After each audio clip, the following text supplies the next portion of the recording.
Hello everyone, so we're going to continue our cat mount, and as you remember, we sewed everything up all the way to what you see in the photo, like in the video, the back of the neck, and we just got to do this clay work on the face today. A little bit of a clay work was needed because of the smooth transition that I felt it's good to have between the neck and head. So with some roll of clay is what I'm doing right now. The angle of the camera doesn't let you see it. So the facial work with the clay is quite self-explanatory. I'll let you watch, and if there's anything that I need to let you know, I will chime in.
So the best way for me to create the nose on these small mammals, instead of creating all of that detail right on the clay right now, I prefer to use a solid piece of clay. As you can see, there is no nostril or anything like that carved out. So I'm just going to use like this, like a piece of clay or a block of clay right in there, and then model and carve out the real shape of the nose after I pull the skin over it. At least I have some guidance with the skin on where to press in and where to pull out. So you're going to see it. It's going to be a lot easier for me, and maybe for you too. You can give it a try. The measurements that you took off of your carcass from corner of the eye to the tip of the nose is going to come in handy here.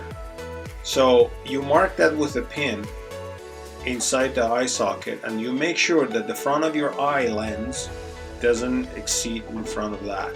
That's where your eye needs to be set.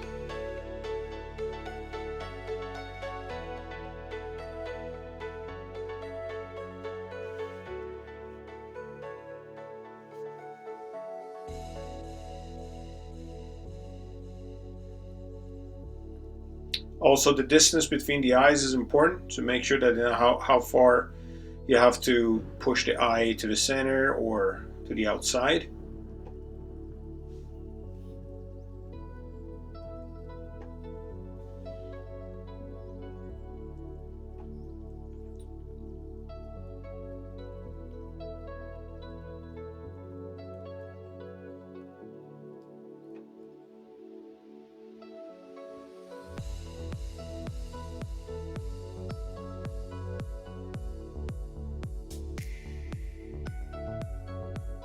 So we take that measurements that we had,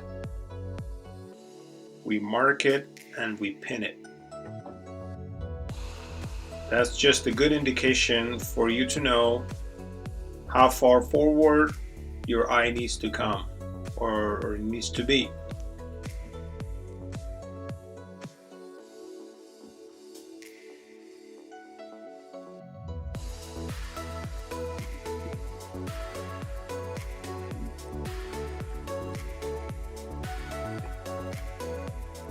So as you can see, I have applied some layers of a small roll of clay and created the eyelids on the top eyelid and a little bit on the bottom too. Just try to slowly build it up to the amount that you think is necessary. Just make sure you don't put too much, because it's very easy to get carried away with applying the clay.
Also, very thin layer of clay I'm applying here on the muzzle and basically lower lip and the upper lip. I felt that it's needed.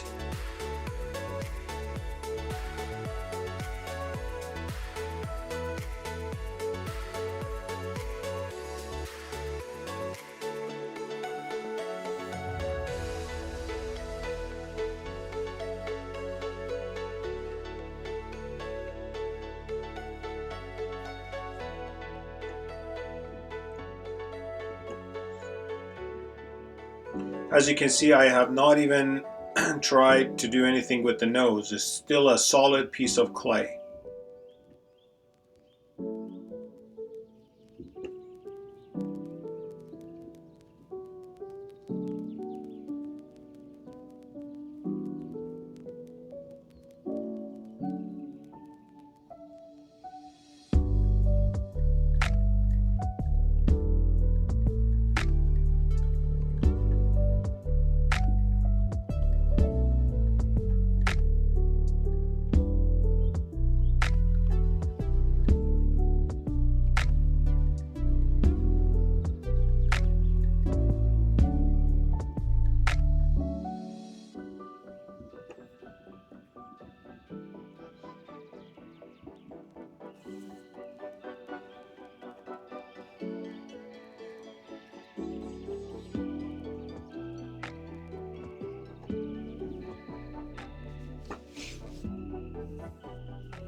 Now a little bit of a roll of clay at the bottom of the ear liner helps for a better and smoother transition when we pull the skin over the ear cavity.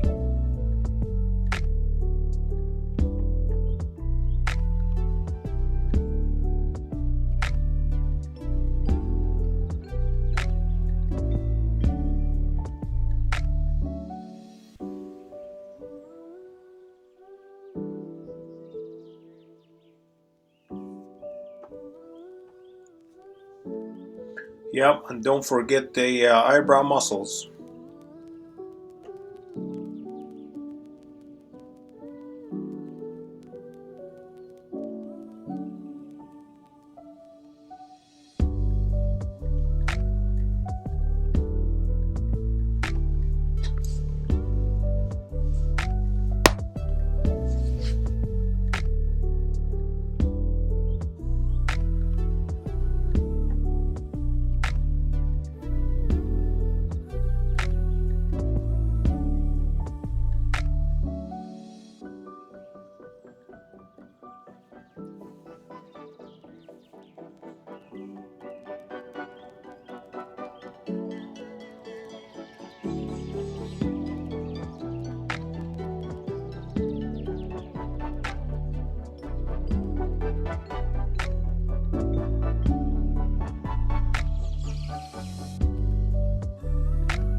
So when I slowly pull the skin over the head, I make sure that I push out the ear liners slightly so I can adjust and place them properly over the ear cavity that we've carved out and we filled with partially with some clay.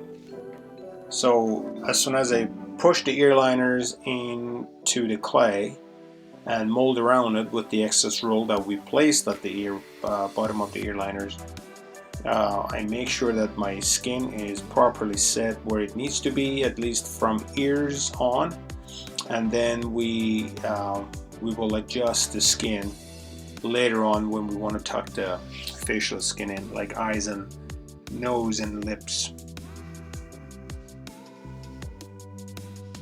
I like to cover up the face again to avoid drying, and we still have some sewing to do in the back of the neck.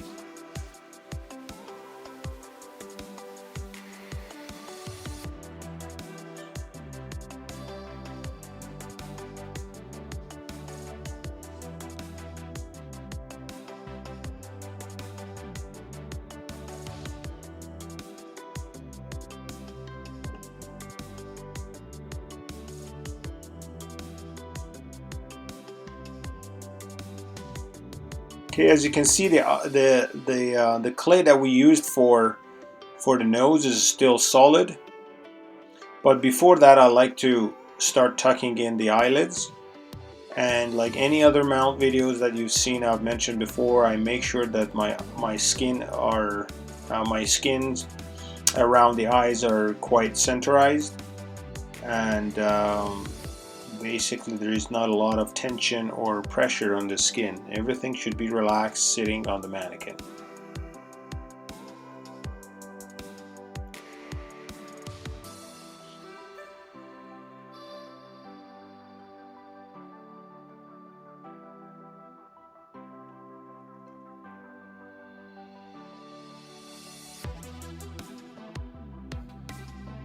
Using your fine spatula, push that eyelid skin right against the glass eye and slowly tuck it underneath the clay eyelid that we've built before.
So a small roll of clay around the upper lip, like any other time that I explained before.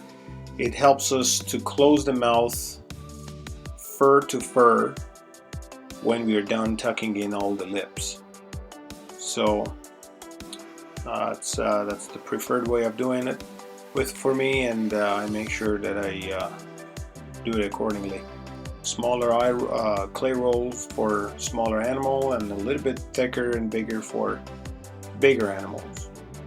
As you can see, the nose is still looking like a piece of clay, so I reshape it again with a tad bit more clay, and I also push just a little bit more clay into the nose skin before I bring it over to the nose area, just because I want every little corner of that skin to be filled with clay, because I know from the holes or the nostrils I can pull out the excess. So, and I didn't really put a ton of clay in there to begin with anyway. I feel I just pushed in enough clay into the skin and also on the mannequin as well.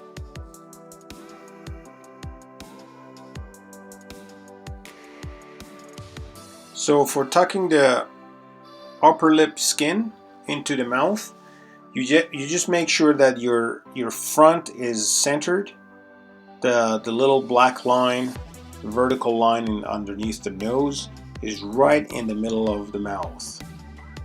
You push that in a little bit, or at least leave a mark, so you make sure you're not going crooked. And then you can proceed a little bit to the sides and also to the mouth corners, and then work your way in between.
Now is the time to shape up my nose.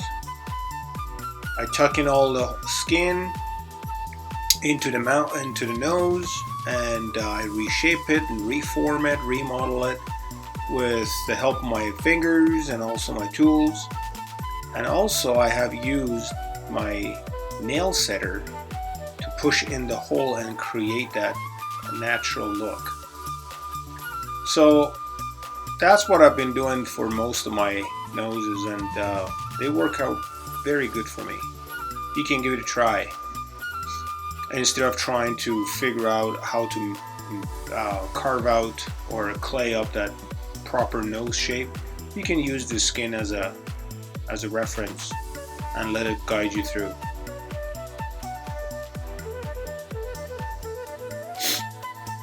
I have used artificial noses. They're awesome. It's a totally different way of doing it, but I didn't have any nose and I wanted to use clay for this mount.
Okay guys, we're coming to an end for this segment 2.